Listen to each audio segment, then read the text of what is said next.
Hello my dear YouTube family, welcome back to Neeta tarot reading. ಇವತ್ತು ನಾನು ಯಾವ ವಿಚಾರದ ಬಗ್ಗೆ ರೀಡಿಂಗ್ ಮಾಡ್ತಾ ಇದ್ದೀನಿ ಅಂತ ಹೇಳಿದ್ರೆ, ಸಾಕಷ್ಟು ಜನ ಎಕ್ಸಾಮ್ ವಿಚಾರವಾಗಿ ಕೇಳ್ತಾ ಇದ್ರಿ. ಎಕ್ಸಾಮ್ ಬರೆಯೋರಾಗಿರಬಹುದು, ಎಕ್ಸಾಮ್ ಬರ್ದಿರೋರಾಗಿರಬಹುದು.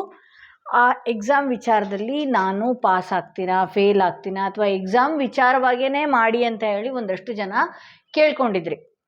ಸೊ ಇವತ್ತಿನ ದಿನ ರೀಡಿಂಗ್ ಎಂಥವ್ರಿಗೆ ಆಗಿರುತ್ತೆ ಅಂತ ಹೇಳಿದ್ರೆ, ಯಾವುದೇ ಎಕ್ಸಾಮ್ಗಳಾಗಿರ್ಬೋದು, ಯಾವುದೇ ಎಕ್ಸಾಮ್ ಅಟೆಂಡ್ ಮಾಡಿರೋದಾಗಿರ್ಬೋದು, ಅದರ ರಿಸಲ್ಟ್ ಎಕ್ಸ್ಪೆಕ್ಟ್ ಮಾಡ್ತಾ ಇರೋದಾಗಿರ್ಬೋದು, ಅಥವಾ ಎಕ್ಸಾಮ್ ಬರ್ದಿರೋರಾಗಿರ್ಬೋದು, ಎಕ್ಸಾಮ್ ಬರೆಯೋದಕ್ಕಿಂತ ಮುಂಚೆ ನಿಮ್ಮಲ್ಲಿ ಏನೆಲ್ಲ ಬದಲಾವಣೆ ಆಗ್ತಿದೆ, ಏನೆಲ್ಲ ಗೊಂದಲಗಳಿದೆ ಅನ್ನೋದೇ ಇವತ್ತಿನ ರೀಡಿಂಗ್ ಆಗಿರುತ್ತೆ. ಎಂಟೈರ್ ಸ್ಟೂಡೆಂಟ್ಸ್ ಆಗಿರುತ್ತೆ. ಇದಕ್ಕೆ ವಯಸ್ಸಿನ ಅಂತರ ಇತಿಮಿತಿಗಳಿಲ್ಲ. ಯಾಕೆಂದರೆ ಕೆಲವರು ಕೆಲಸಕ್ಕೋಸ್ಕರ ಎಕ್ಸಾಮ್ಗಳನ್ನ ಬರೆದಿರ್ತೀರಿ, ಅದ್ರ ವಿಚಾರವಾಗೂ ನೋಡಿರ್ತೀರಿ. ಕೆಲವರು ಎಕ್ಸಾಮ್ಸ್ಗಳು ಸ್ಟೂಡೆಂಟ್ಸ್ಗಳಾಗಿ ಎಕ್ಸಾಮ್ಸ್ಗಳು ಮುಂದಿನ ಎಜುಕೇಷನ್ಗೋಸ್ಕರ ಬರೆದಿರ್ತೀರಿ. ಸೊ ಅಂಥವ್ರಿಗೆ ಇವತ್ತಿನ ರೀಡಿಂಗ್ ಆಗಿರುತ್ತೆ. ಎಂದಿನಂತೆ 2 ಕಾರ್ಡ್ಗಳನ್ನ ನಿಮ್ಮ ಮುಂದೆ ಇಟ್ಟಿದ್ದೀನಿ. 2 ಕಾರ್ಡ್ಗಳ ಮೇಲೆ 2 ಸ್ಟೋನ್ಗಳನ್ನ ಇಟ್ಟಿದ್ದೀನಿ. ಯಾವ ಸ್ಟೋನ್ ಇರುವ ಕಾರ್ಡ್, ಯಾವ ಕಾರ್ಡ್ ಇರುವ ಸ್ಟೋನ್ ನಿಮ್ಮ ಮನಸ್ಸಿಗೆ ತುಂಬಾ ಹತ್ತಿರ ರೆಸೊನೇಟ್ ಆಗ್ತಾ ಇದೆಯಲ್ಲ, ಇದು ಬಹುಶಃ ನಿಮ್ಮ ಮಕ್ಕಳ ವಿಚಾರಕ್ಕಾಗಿ ನೋಡ್ತಾ ಇರ್ಬೋದು, ಅಥವಾ ನಿಮ್ಮ ಅಣ್ಣ ತಂಗಿ ಅಪ್ಪ ಅಮ್ಮ ಯಾವುದೇ ವಿಚಾರಕ್ಕೆ ಈ ಎಕ್ಸಾಮ್ ಬರೆದಿದ್ದಾರೆ, ಅವ್ರ ರಿಸಲ್ಟ್ ಏನಾಗುತ್ತೆ, ಅಥವಾ ಅವರಲ್ಲಿ ಏನೆಲ್ಲ ನಡೀತಾ ಇದೆ ಅನ್ನುವ ವಿಚಾರವಾಗಿ ಇವತ್ತಿನ ರೀಡಿಂಗ್ ಆಗಿರುತ್ತೆ. ಅವ್ರ ಪರವಾಗಿ ನೀವು ನೋಡಬಹುದು, ನಿಮ್ಮ ಪರವಾಗಿ ನೀವು ನೋಡಬಹುದು, ನಿಮ್ಮ ಮಕ್ಕಳ ಪರವಾಗಿ ನೀವು ನೋಡಬಹುದು, ಅಣ್ಣ ತಮ್ಮಂದ್ರ ಪರವಾಗೂ ಕೂಡ ನೀವು ನೋಡ್ಬೋದು, ಅಕ್ಕ ತಂಗಿಯ ಪರವಾಗೂ ನೀವು ನೋಡ್ಬೋದು. ಏಕೆಂದರೆ ಯಾಕೆ ಇಷ್ಟು ಬಿಡಿಸಿ ಹೇಳ್ತೀನಿ ಅಂತ ಹೇಳಿದ್ರೆ, ಕಮೆಂಟಲ್ಲಿ ಮತ್ತೊಂದು ಹಾಕ್ತೀರಿ, ನಮ್ಮ ತಮ್ಮಂದು ಇದು ನಾನು ನೋಡ್ಬೋದಾ, ಇದು ರೆಸೊನೇಟ್ ಆಗುತ್ತೆ ಅವನಿಗೆ, ಆ ಥರ ಎಲ್ಲ ಹೇಳ್ತಿರ್ತೀರಿ. ಸೊ ಅಂಥವ್ರಿಗೆ ಇವತ್ತು ನಾನು ರೀಡಿಂಗ್ ಮಾಡ್ತಾ ಇದ್ದೀನಿ. ಎಕ್ಸಾಮ್ಸ್ಗಳು ಯಾವ ರೀತಿಯಾಗಿದೆ, ಯಾವ ರೀತಿ ನಿಮ್ಮಲ್ಲಿ ಬದಲಾವಣೆಗಳಾಗಿದೆ, ಏನಾಗಿದೆ ಅನ್ನುವ ವಿಚಾರವಾಗಿ ಇವತ್ತಿನ ರೀಡಿಂಗ್ ಮಾಡ್ತಾ ಇದ್ದೀನಿ. ಹಾಗೆ ಯಾರಿಗೆಲ್ಲ ಇಂಡಿವಿಜುವಲ್ ಆಗಿ ಪರ್ಸ್ನಲ್ ಟ್ಯಾರೋ ರೀಡಿಂಗ್ ಸೆಷನ್ ಏನಾದರೂ ಬೇಕು ಅನ್ನೋದಾದರೆ, ಡಿಸ್ಕ್ರಿಪ್ಷನಲ್ಲಿ ಕೊಟ್ಟಿರುವ ನಂಬರ್ಗೆ ಕಾಲ್ ಮಾಡಿ ಮುಂಚಿತವಾಗಿ ಅಪಾಯಿಂಟ್ಮೆಂಟ್ ತೊಗೊಳ್ಬೇಕಾಗತ್ತೆ. ಮುಂಚಿತ ಅನ್ನೋದು ಯಾಕೆ ಒತ್ತಿ ಹೇಳ್ತಾ ಇದ್ದೀನಿ ಅಂದರೆ, ಸಡನ್ನಾಗಿ ತೊಗೊಂಡಾಗ ತಕ್ಷಣಕ್ಕೆ ಅಪಾಯಿಂಟ್ಮೆಂಟ್ ಸಿಗೋದು ಕಷ್ಟ ಇದೆ. ನೀವು ಅದಕ್ಕೆ ಮುಂಚಿತವಾಗಿ ಬುಕ್ ಮಾಡ್ಕೊಂಡು ಬಿಡಿ, ಆ ಸಮಯಕ್ಕೆ ಸರಿಯಾಗಿ ನಿಮಗೆ ಕಾಲ್ ಬರುತ್ತೆ ಅಂತ ಹೇಳ್ಬೋದು. ಸೊ ಯಾರೆಲ್ಲ ಫಸ್ಟ್ ಟೈಮ್ ನನ್ನ ವಿಡಿಯೋ ನೋಡ್ತಿದ್ರಿ, ದಯವಿಟ್ಟು ಸಬ್ಸ್ಕ್ರೈಬ್ ಮಾಡೋದನ್ನ ಮರಿಬೇಡಿ ಅಂತ ಹೇಳ್ತಾ, ಯಾರೆಲ್ಲ ಮೊದಲನೆಯ ಕಾರ್ಡ್ ಸೆಲೆಕ್ಟ್ ಮಾಡ್ಕೊಂಡ್ರಿ, ನಿಮ್ಮ ಮನಸ್ಸಿನಲ್ಲಿ ನೀವು ನಂಬುವಂಥ ನಿಮ್ಮ ಆರಾಧ್ಯ ದೈವದ ಏನಾದರೂ ಹೆಸರಿದ್ದರೆ ಈ ಒಂದು ರೀಡಿಂಗ್ನ ನೋಡಿ. ಯಾರೆಲ್ಲ ಈ ಸ್ಟೋನ್ ಇರುವ ಕಾರ್ಡ್ ಸೆಲೆಕ್ಟ್ ಮಾಡ್ಕೊಂಡ್ರೆ ಅವರ ರೀಡಿಂಗ್ ನೋಡೋಣ ಏನಾಗಿದೆ ಅಂತ ಹೇಳಿ.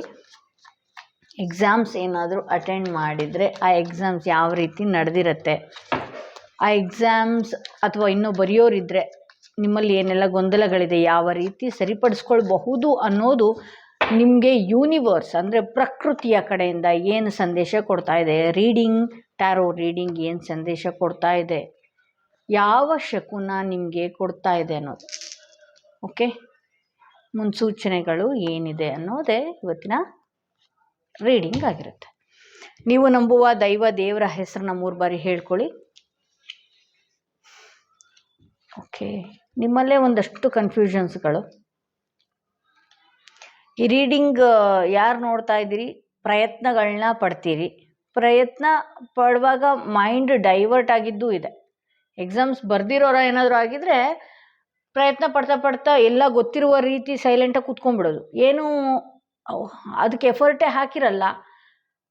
ಏನೋ 1-2 ಸಾಲೋ ಅಥವಾ 1-3 ಸಾಲೋ ನೋಡಿದ ತಕ್ಷಣ, ಅಥವಾ 3 ಹಾಳೆ ನೋಡಿದ ತಕ್ಷಣ ಅದಕ್ಕೆ ಸಾಕಪ್ಪ ಮುಗೀತು ಅನ್ನುವ ರೀತಿ ನೋಡೋದು. ಓವರ್ ಕಾನ್ಫಿಡೆನ್ಸ್ ನಿಮಗೆ ಇದೆ.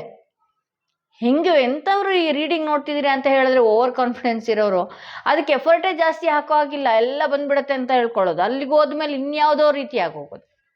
ಓಕೆ, ಇನ್ಯಾವುದೋ ರೀತಿ ಆಗಿದ್ದೂ ಇದೆ. ಇಲ್ಲಿ ಕ್ವೀನ್ ಆಫ್ ವಾಂಡ್ಸ್ ಬಂದಿರೋದ್ರಿಂದ ಸಾಕಷ್ಟು ಜನಕ್ಕೆ ಏನೋ ಒಂದು ಮಾಡಬೇಕು ಅನ್ನೋ ಹಂಬಲ ಛಲ ಇದೆ. ಅಲ್ಲಿ ಇನ್ಯಾರೋ ಕೆಲವರು ಬೇಕು ಅಂತಾನೆ ಡಿಮೋಟಿವೇಟ್ ಮಾಡಿದ್ದೂ ಇದೆ ನಿಮಗೆ. ನಿನ್ನ ಕೈಲಾಗತ್ತಾ ಇದು? ಆಮೇಲೆ ಇನ್ನೊಂದು, ನಿಮ್ಮ ಮನಸ್ಸಿನಲ್ಲಿ ಯಾವಾಗಲೂ ಮನೆಯಲ್ಲಿ ಯಾರೋ ಒಬ್ಬರು ಹೇಳಿದ ತಕ್ಷಣವೇ ತಮಗೆ ತಾವೇ ಡಿಮೋಟಿವೇಟ್ ಆಗ್ಬೋದು. ಆಗುತ್ತೋ ಇಲ್ವೋ ಇವ್ರ ಕೈಯಲ್ಲಿ, ಅಥವಾ ಏನೋ ಒಂದು ನಿಮ್ಮನ್ನು ಅಯ್ಯೋ ಆದರೆ ಮಾಡು, ಇಲ್ದಿದ್ರೆ ಬಿಡು, ನಿನ್ನ ಕೈಯಲ್ಲಿ ಆಗತ್ತಾ ಅಂತ ಹೇಳಿದ ತಕ್ಷಣ ಅದಕ್ಕೆ ನೀವು ತಕ್ಷಣವಾಗಿ ಅದನ್ನು ನಿಮ್ಮ ಮನಸ್ಸಿಗೆ ನೀವೇ ಆವರಿಸ್ಕೊಳ್ಳೋದು, ಅಯ್ಯೋ ಇದು ನನ್ನ ಕೈಯಿಂದ ಆಗಲ್ವೇನೋ ಹಾಗೆ ಹೇಗೆ ಅಂತ. ಸೊ ಇಲ್ಲಿ ಏನು ಬರ್ತಾ ಇದೆ, ನಾನಿಲ್ಲಿ ಮೊದಲನೆಯ ಕಾರ್ಡ್ಗಳಲ್ಲಿ ನಾನು ನೋಡ್ತಾ ಇರೋದ್ರಿಂದ ನಿಮ್ಮ ಎಫರ್ಟ್ ಇನ್ನೂ ಬೇಕು. ಅಥವಾ ಎಕ್ಸಾಮ್ ಬರ್ದಿರೋರಾದರೆ ಇನ್ನೂ ಬೇಕಿತ್ತು, ನಿಮ್ಮ ಎಫರ್ಟ್ ಇನ್ನೂ ಬೇಕಿತ್ತು. ಇಲ್ಲಿ ನೀವು ಎಕ್ಸ್ಪೆಕ್ಟೇಷನ್ ಮಾಡುವ ಲೆಕ್ಕಕ್ಕೆ ಯಾವುದೇ ರೀತಿ ಇರುವುದಿಲ್ಲ. ಬಿಕಾಸ್ ಆಫ್ ನಿಮ್ಮಿಂದನೇ. ನೀವು ಅಂಥ ಮಟ್ಟಿಗೆ ಎಫರ್ಟ್ ಹಾಕಿಲ್ಲ ಅಂತ ನಾನು ಹೇಳಬಹುದು. ಏನು ಗೊತ್ತಾ, ಇಲ್ಲಿ ಒಂದು ದಿನ ಮೋಟಿವೇಟ್ ಆಗಿಬಿಡ್ತೀರಿ, ಮಾರನೇ ದಿನ ಸೈಲೆಂಟ್ ಆಗಿಬಿಡ್ತೀರಿ. ಏನೋ ಮಾಡಬೇಕು ಅನ್ನುವ ಛಲ ನಿಮಗಿದೆ, ಬಟ್ ಆದರೆ ಎಫರ್ಟ್ ಕಮ್ಮಿ ಇದೆ ಅಂತಲೇ ಹೇಳ್ಬೋದು. ಔಟ್ಕಮ್ ಬಂದು 6 ಆಫ್ ವಾಂಡ್ಸ್ 9 ಆಫ್ ಕಪ್ಸ್ ಬಂದಿರೋದ್ರಿಂದ ಇಲ್ಲಿ ನಾನು ಹೇಳ್ದಲ್ಲ, ನಿಮಗೆ ಛಲ ಹಠ ಇದೆ ಎಲ್ಲ ಒಂದು ದಿನದ ಮಟ್ಟಿಗೆ ಮಾತ್ರ. ಔಟ್ಕಮ್ 6 ಆಫ್ ವಾಂಡ್ಸು 9 ಆಫ್ ಕಪ್ಸ್ ಬಂದಿರೋದ್ರಿಂದ ಎಕ್ಸಾಮ್ಸ್ಗಳಲ್ಲಿ ನೀವು ಅಂದ್ಕೊಂಡ ಮಟ್ಟಿಗೆ ರಿಸಲ್ಟ್ ಬರದೇ ಇದ್ರೂ ಜಯ ನಿಮ್ಮದೆ ಅಂತ ಹೇಳ್ಬೋದು. ನನಗೆ ಇಲ್ಲಿ ಜಯ ನಿಮ್ಮದೆ ಅಂತ ಹೇಳಿಬಿಟ್ಟೆ, ಬಟ್ ಆದರೆ ಒಳ್ಳೆ ನೀವು ಈ ಕಡೆ ದಡ್ರು ಅಲ್ಲ, ಇದು ನೋಡ್ತಾ ಇರೋರು ದಡ್ರು ಅಲ್ಲ. ಎಫರ್ಟ್ ಹಾಕಿದ್ರೆ ಕೈಗೆ ಈಸಿಯಾಗಿ ಸಿಕ್ಬಿಡುತ್ತೆ, ಇನ್ನೂ ಒಂದು ಒಳ್ಳೆಯ ಮಟ್ಟಕ್ಕೆ ಹೋಗ್ಬೋದು. ಬಟ್ ಆದರೆ ಎಫರ್ಟ್ ಹಾಕಲ್ಲ, ಗೆಲುವು ನಿಮ್ಮದೇನೆ, ಗೆಲ್ತೀರಿ. ಈ ರಿಸಲ್ಟಲ್ಲಿ ಏನಿದೆ, ಪಾಸ್ ಅನ್ನುವ ರಿಸಲ್ಟ್ ನೀವು ಎದುರು ನೋಡ್ತಾ ಇದ್ರೆ ಹೌದು ಆಗತ್ತೆ. ಯಾರ್ಯಾರೆಲ್ಲ ರಿಸಲ್ಟ್ ವಿಚಾರಕ್ಕೆ ಎಕ್ಸಾಮ್ ಬರೆಯೋರೇನಾದರೂ ಇದ್ದೀರಿ, ದಯವಿಟ್ಟು ಈ ಎಕ್ಸಾಮ್ ಬರೆಯೋರೇನಾದರೂ ಈ ರೀಡಿಂಗ್ ನೋಡ್ತಾ ಇದ್ರೆ ಎಫರ್ಟ್ ಹಾಕಿ, ಇನ್ನೂ ಎಫರ್ಟ್ ಹಾಕಿ. ಗೆಲುವು ನಿಮ್ಮದೇ ಆಗಿರುತ್ತೆ, ನೀವು ಗೆದ್ದೇ ಗೆಲ್ತೀರಿ ಅನ್ನೋದು ಈ ರಿಸಲ್ಟಲ್ಲಿ ತೋರಿಸ್ತಾ ಇದೆ. ಇಂಟರ್ವ್ಯೂಗಳಲ್ಲಿ ಏನಾದರೂ ನೀವು ಎಕ್ಸಾಮ್ಸ್ಗಳು ಬರೆದು ಎಕ್ಸ್ಪೆಕ್ಟೇಷನ್ ಏನಾದರೂ ಮಾಡ್ತಾ ಇದ್ದರೆ ಹೌದು, ಅಲ್ಲೂ ಕೂಡ ಕೆಲವೊಂದಷ್ಟು ಆಗುವಂಥ ಸಾಧ್ಯತೆನೇ ಹೆಚ್ಚು, ಕೆಲಸಗಳು ಆಗುವಂಥ ಸಾಧ್ಯತೆನೇ ಹೆಚ್ಚಿದೆ ಇಲ್ಲಿ ರೀಡಿಂಗ್ ಯಾರು ನೋಡ್ತಿದ್ದೀರಿ ಅವರ ವಿಚಾರವಾಗಿ. ಸೊ ಇಲ್ಲಿ ಈ ಹಿಂದೆ ಏನು ನೀವು ಎಫರ್ಟ್ ಹಾಕಿ ಕೆಲವರು ಇಂಟರ್ವ್ಯೂ ಅವರು ಯಾರು ನೋಡ್ತಾ ಇದ್ರಿ ಇಲ್ಲಿ ಇಂಟರ್ವ್ಯೂ ಮಾಡ್ಕೊಳ್ಳೋದಕ್ಕೋಸ್ಕರ ಎಕ್ಸಾಮ್ಸ್ ಏನು ಬರ್ತಿದ್ರಿ, ಈ ಹಿಂದೆ ಸಾಕಷ್ಟು ಸಲ ನೀವು ಬರೆದು ಅಲ್ಲಿ ಹ್ಯಾಪ್ ಮೋರೆ ಮುಖಗಳನ್ನ ಹಾಕೊಂಡು ಬಂದಿದ್ದು ಇದೆ, ಆಗದೇ ಇರುವ ರೀತಿ ಬಂದಿದ್ದು ಇದೆ, ವಾಪಸ್ ಹಿಂದಿರುಗಿದ್ದಿದೆ. ಬಟ್ ಆದರೆ ಇನ್ನು ಮುಂದೆ ಹಾಗಾಗೋದಿಲ್ಲ. ಯಾವುದೋ ಒಂದು ಕೆಲಸ ನಿಮಗೆ ಕೈ ಹಿಡಿಯುತ್ತೆ ಅಂತಲೇ ತೋರಿಸುತ್ತೆ. ಇಲ್ಲಿ ಸ್ಟೂಡೆಂಟ್ಸ್ಗಳೇನಾದರೂ ನೋಡ್ತಾ ಇದ್ದರೆ ನಿಮ್ಮ ಎಕ್ಸ್ಪೆಕ್ಟೇಷನ್ ಮಟ್ಟಕ್ಕೆ ಹೋಗದೇ ಇದ್ರೂ ಬಟ್ ಆಗತ್ತೆ, ಇಲ್ಲಿಂದ ನೀವು ನೆಕ್ಸ್ಟ್ ಲೆವೆಲ್ಗೆ ಹೋಗ್ತೀರಿ ಅಂತ ಹೇಳ್ಬೋದು. ಬಟ್ ಎಫರ್ಟ್ ಹಾಕೋದ್ರಲ್ಲಿ ಏನಿದೆ, ಎಫರ್ಟ್ ಹಾಕಿ. ಇನ್ನೂ ನೀವು ದಡ್ರಂತೂ ಅಲ್ಲ, ಈ ರೀಡಿಂಗ್ ಯಾರು ನೋಡ್ತಿದ್ರಿ ದಡ್ರಂತೂ ಅಲ್ಲ. ನಿಮಗೆ ನೀವೇ ಮಾನಸಿಕವಾಗಿ ಬೇರೆ ಬೇರೆ ಏನೇನೋ ಯೋಚನೆ ಮಾಡೋದು, ಅಥವಾ ನಿಮಗೆ ನೀವೇ ಡಿಮೋಟಿವೇಟ್ ಮಾಡ್ಕೊಳ್ಳೋದು, ಅಥವಾ ಎಲ್ಲ ಗೊತ್ತಿದೆ ಅನ್ನೋದಕ್ಕೆ ಇಗ್ನೋರ್ ಮಾಡೋದು. ಯಾರೆಲ್ಲ ಸೆಕೆಂಡ್ ಸ್ಟೋನ್ ಈ ಸ್ಟೋನ್ ಇರುವ ಕಾರ್ಡ್ ನೋಡ್ತಾ ಇದ್ದೀರಿ, ದಯವಿಟ್ಟು ನೀವು ನಂಬುವ ದೈವದ ಹೆಸರನ್ನ 3 ಬಾರಿ ಹೇಳ್ತಾ ಈ ರೀಡಿಂಗ್ನ ನೋಡಬೇಕಾಗತ್ತೆ.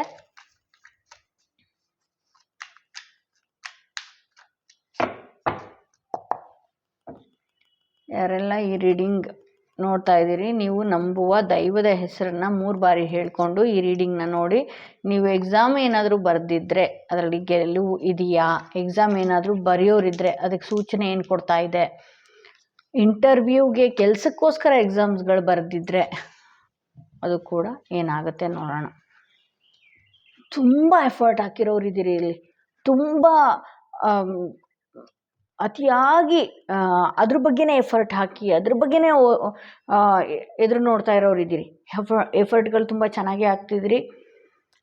ಸೊ ಕಷ್ಟ ಆಗ್ತಾಯಿದೆ ನಿಮಗೆ, ಅಯ್ಯೋ ಇದು ನನ್ನ ಕೈಯಲ್ಲಿ ಆಗ್ತಾ ಇಲ್ವೇನೋ ಅನ್ನುವ ರೀತಿ ಕಷ್ಟ ಆಗ್ತಾಯಿದೆ. ಹೆಂಗೋ ಸ್ಟಾರ್ಟಿಂಗಿಂದನೂ ನೀವು ಒಂದು ಒಳ್ಳೆ ಎಫರ್ಟ್ ಹಾಕ್ಕೊಳ್ತಾನೆ ಬಂದ್ರಿ. ಬಟ್ ಇಲ್ಲಿ ಏನಾಗ್ತಿದೆ ಅಂತ ಹೇಳಿದರೆ ನೀವೊಂದಷ್ಟು ಮೈಂಡ್ಗೆ ತೊಗೊಳ್ಬೇಕಾಗತ್ತೆ. ನಾನು ಗೆದ್ದೇ ಗೆಲ್ತೀನಿ, ನಾನು ಇದರಲ್ಲಿ ಆಗ್ತೀನಿ ಅನ್ನುವುದು. ಕೆಲವೊಂದು ಸಲ ನೀವು ಏನಾಗ್ತಾ ಇದೆ ಇಲ್ಲಿ ಅಂತ ಹೇಳಿದ್ರೆ, ಕೆಲವು ಮಾತುಗಳಿಂದ ಆಗಿರಬಹುದು, ಅಥವಾ ನಾನು ಈ ಕೋರ್ಸ್ ತಗೊಳ್ದಲ್ಲೇ ಇನ್ನೊಂದು ತಗೊಳ್ಬೇಕಾಗಿತ್ತೇನೋ, 2 ರೀತಿ ಮನಸ್ಸು. ಅಥವಾ ಸ್ಟೂಡೆಂಟ್ಸ್ಗಳು ಇದು ನೋಡ್ತಾ ಇದ್ದರೆ ನನ್ನ ಕೈಯಲ್ಲಿ ಆಗುತ್ತಾ ಅನ್ನುವ ಯೋಚನೆಗಳು ನಿಮಗೆ ನೀವೇ ಮಾಡ್ಕೊಳ್ಳೋದು. ವಿಪರೀತ ದುಡುಕ್ತೀರಿ ಅಂತಲೇ ಹೇಳ್ಬೋದು. ಈ ರೀಡಿಂಗ್ ಯಾರು ನೋಡ್ತಿದ್ದೀರಿ, ಎಫರ್ಟ್ ಹಾಕ್ತೀರಿ, ಎಲ್ಲ ಹಾಕ್ತೀರಿ, ಎಂಡ್ ಆಫ್ ದಿ ಮೂಮೆಂಟಲ್ಲಿ ದುಡುಕ್ಬಿಡ್ತೀರಿ. ಅದಕ್ಕೆ ಸರಿಯಾಗಿ ನಿಮ್ಗೆಲ್ಲನೂ ಜ್ಞಾನ ಗೊತ್ತಿದೆ. ಅದೇ ರೀತಿ ತುಂಬ ಒಳ್ಳೆಯ ಎಫರ್ಟ್ಗಳು ಕೂಡ ಸ್ಟ್ರಗಲ್ ಕೂಡ ಮಾಡಿದ್ದೀರಿ, ಈ ವಿಚಾರವಾಗಿ ಮಾಡಿದ್ದೀರಿ. ನಿಮ್ಮ ದುಡುಕುತನದಿಂದ, ನಿಮ್ಮ ನಿರ್ಲಕ್ಷ್ಯತನದಿಂದ ಗೊತ್ತಿರತ್ತೆ ಅದನ್ನೇನೋ ಒಂದು ಎಕ್ಸಾಮಲ್ಲಿ ಬಿಟ್ಟು ಬರೋದು ಅಂಥದ್ದು, ಅಥವಾ ಅದನ್ನು ಓದ್ಕೊಂಡ್ರೆ ಆಗುತ್ತೆ ಅನ್ನೋದು ಗೊತ್ತಿರುತ್ತೆ, ಆಮೇಲೆ ಓದಿದ್ರೆ ಆಗುತ್ತೆ ಅನ್ನುವ ಇಗ್ನೋರೆನ್ಸ್ಗಳು. ಇಲ್ಲಿ ನೋಡಿ, ಇಲ್ಲಿ ಕಂಪ್ಲೀಟಾಗಿ ಇದನ್ನು ತಗೊಂಡು ಹೋದರೆ ಈ ಹುಡುಗ ಕಂಪ್ಲೀಷನ್ ಮಾಡ್ತಾನೆ, ಬಟ್ ತಗೊಂಡು ಹೋಗೋ ಕೆಪಾಸಿಟಿನೂ ಇದೆ. ದುಡ್ಕೋದು, ಬೇಗ ದುಡ್ಕೋದು ಈ ರೀಡಿಂಗಲ್ಲೇ ತೋರಿಸ್ತಾ ಇದೆ ನನಗೆ. ಸ್ಟಾರ್ಟಿಂಗಿಂದನೂ ಎಫರ್ಟ್ ಹಾಕೊಂಬಂದವರು ಎಂಡಿಂಗಲ್ಲಿ ಏನೋ ಒಂಥರ ಆಗೋಗೋದು. ಸೊ ಇಲ್ಲಿ ನಿಮ್ಮ ಯೋಚನೆಗಳು ನೀವು ಪಾಸ್ ಆಗ್ತೀನಿ ಅನ್ನುವ ಲೆಕ್ಕಕ್ಕೆ ಇರಬೇಕಾಗತ್ತೆ. ಬಟ್ ಇಲ್ಲಿ ನೀವು ಓದ್ತೀರಿ, ಸ್ಟ್ರಗಲ್ ಮಾಡ್ತೀರಿ, ಬೆಳಗ್ಗೆ ಎದ್ದು ಟ್ಯೂಷನ್ಗೆ ಹೋಗೋದಾಗಿರ್ಬಹುದು, ಅಥವಾ ಸಂಜೆ ಟ್ಯೂಷನ್ಗೆ ಹೋಗೋದಾಗಿರಬಹುದು, ಆ ವಿಚಾರ ಬಗ್ಗೆ ಗೊತ್ತಿರೋದಾಗಿರಬಹುದು, ಅಥವಾ ನೀವು ಅದೇ ವಿಚಾರವಾಗಿ ನಿಮ್ಮ ಪಾಠಗಳ ವಿಚಾರವಾಗಿರ್ಬೋದು, ಎಕ್ಸಾಮ್ಸ್ಗಳ ವಿಚಾರವಾಗಿರ್ಬೋದು, ಬೇರೆಯವರೊಟ್ಟಿಗೆ ಕಾನ್ವರ್ಸೇಷನ್ ಮಾಡೋದಾಗಿರ್ಬೋದು, ಈ ಎಲ್ಲ ಮಾಡ್ಕೊಳ್ತೀರಿ. ಎಂಡ್ ಆಫ್ ದಿ ಮೂಮೆಂಟಲ್ಲಿ ನಿಮ್ಗೆ ಅದು ಗೊತ್ತಿದ್ರೂ ಬರೆಯೋದಿಲ್ವೋ, ಅಥವಾ ಗೊತ್ತಿದ್ರೂ ಇದು ಆಮೇಲೆ ಮಾಡಿದ್ರೆ ಆಗುತ್ತೆ ಅನ್ನುವ ನಿಮ್ಮ ಇಗ್ನೋರೆನ್ಸು.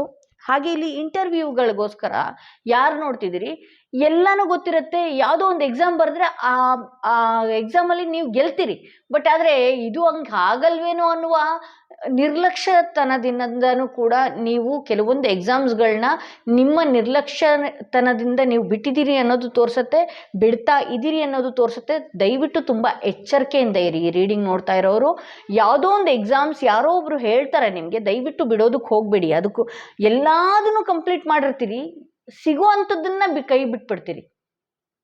ಅದು ನಿಮಗೆ ಇರುವೆ ಥರ ಕಾಣ್ತಾ ಇರ್ಬೋದು, ಬಟ್ ಅದೇ ನಿಮಗೆ ಕೈ ಹಿಡಿಯುವಂಥ ಸಾಧ್ಯತೆನೂ ಇದೆ. ನಿಮ್ಮ ದುಡುಕುತನದಿಂದ ನೀವು ಅಂಥದ್ದನ್ನು ಕಳ್ಕೊಳ್ಳೋದಕ್ಕೆ ಹೋಗಬೇಡಿ. ನಿಮ್ಮ ನಿರ್ಲಕ್ಷ್ಯತನದಿಂದ ನೀವು ಕಳ್ಕೊಳ್ಳುವಂಥ ಸಾಧ್ಯತೆ ಹೆಚ್ಚಿದೆ. ನೀವು ಹಾಕಿರುವ ಪರಿಶ್ರಮ ಏನಿದೆ, ಎಷ್ಟು ಸ್ಟ್ರಗಲ್ ಮಾಡಿದ್ರಿ ಹಿಂದೆ, ನಿಮಗೆ ನೀವೇ ಅದು ಕೈ ತೊಳ್ಕೊಳ್ಳೋ ಸಾಧ್ಯತೆ ಜಾಸ್ತಿ ಇದೆ. ಅಥವಾ ನಿಮ್ಮ ಕೈ ತಪ್ಪಿ, ನಿಮ್ಮ ನಿರ್ಲಕ್ಷ್ಯತನದಿಂದ ಕೈ ತಪ್ಪಿ ಹೋಗುವ ಸಾಧ್ಯತೆನೂ ಹೆಚ್ಚಿದೆ. ಇಲ್ಲಿ ಯಾರೆಲ್ಲ ಸ್ಟೂಡೆಂಟ್ಸ್ಗಳು ಎಕ್ಸಾಮ್ ಬರೆಯೋರಿದ್ದೀರಿ, ಎಫರ್ಟ್ ಹಾಕಿದ್ದೀರಿ, ಅದೇ ರೀತಿ ಎಕ್ಸಾಮ್ಗೂ ಕೂಡ ಕರೆಕ್ಟಾಗಿ ಪ್ರಿಪೇರ್ ಆಗಿ. ನೀವು ನಿಮಗೆ ಗೊತ್ತಿರುವಂಥದ್ದನ್ನೇ ಬಿಡುವಂಥ ಸಾಧ್ಯತೆ ಹೆಚ್ಚಿದೆ, ಅಥವಾ ಮರ್ತಂತೆ ಆಗುವ ಸಾಧ್ಯತೆನೂ ಹೆಚ್ಚಿದೆ. ಸೊ ಹಾಗಾಗಿ ಬೆಳಗ್ಗೆ ಎದ್ದ ತಕ್ಷಣವೇ ಅದೇನು ತಿಂತಾರಲ್ಲ, ಬಾದಾಮ್ ರಾತ್ರಿ ನೆನೆಸಿಬಿಟ್ಟು ತಿನ್ನೋದು ಆಗಿರಬಹುದು, ಅಥವಾ ಒಳ್ಳೆ ಮೆಡಿಟೇಷನ್ ಮಾಡಿ ಆಮೇಲೆ ಕೂತ್ಕೊಂಡು ಓದೋದಾಗಿರಬಹುದು. ಬೆಳಗಿನ ಜಾವ ಓದಿ, ಸಂಜೆ ಓದ್ಲಿಲ್ದ್ರೂ ಆಗತ್ತೆ, ಸಂಜೆ ಆರಾಮಾಗಿ ಮಲಗಿ, ಬೆಳಗಿನ ಜಾವ ಓದಿ. ಆ್ಯಕ್ಚುಲಾಗಿ ನಮಗೆಲ್ಲ ನನಗೆ ಈಗಲೂ ಓದಬೇಕು ಅನ್ನುವ ಆಸೆ ಈಗಲೂ ತುಂಬಾ ಇದೆ. ಎಷ್ಟು ಓದಿದ್ರೂ ಕಮ್ಮಿನೇ ಅನಿಸುತ್ತೆ. ಎಲ್ಲೋದ್ರೂ ಒಂದೊಂದು ಬುಕ್ಗಳನ್ನ ಇಟ್ಕೊಂಡು ಬರೋದು.